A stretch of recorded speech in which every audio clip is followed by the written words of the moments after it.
Ai, morjesta! Sä oot varmaan uusi täällä siviilipalveluskeskuksessa. Mun nimi on Taave. Mä näytän nyt teille vähän, että miten täällä siviilikeskuksessa se majoitus oikein hoituu. Tulkaa mun mukaan. Jes. Tässä on tosiaan meidän siviilipalveluskeskuksen Respa. Respa vastaa majoituksesta ja kaikista kysymyksistä. Näytetään vähän hommia. Moro Santeri, heitäkö huoneen 409 avaimen? Kiitos. Mennään.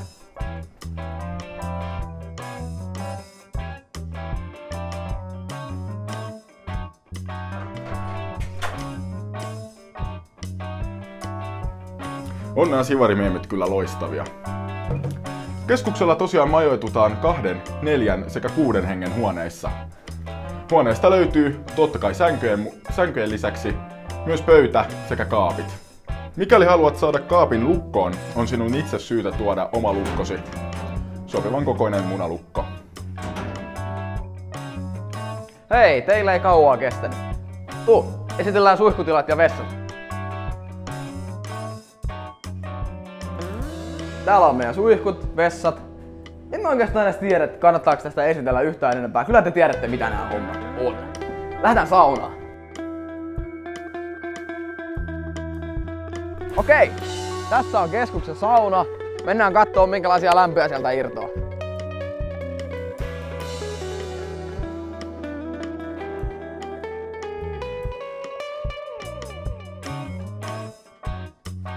Tässä meillä on saunan pukkarit. Tuossa on vessa myös. Täältä löytyy suihkut. Ja täältä meillä löytyy itse sauna. Ai, onko nää hyvä sauna? On kyllä pakko sanoa.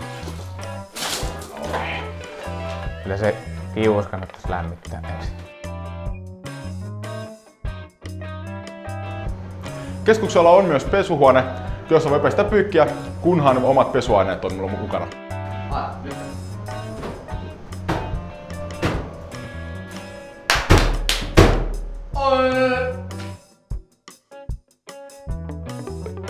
Jes, siinä oli pieni kierros meidän majoitusjuttuihin. Toivottavasti saitte vähän tietoa lisää. Tervetuloa keskukselle!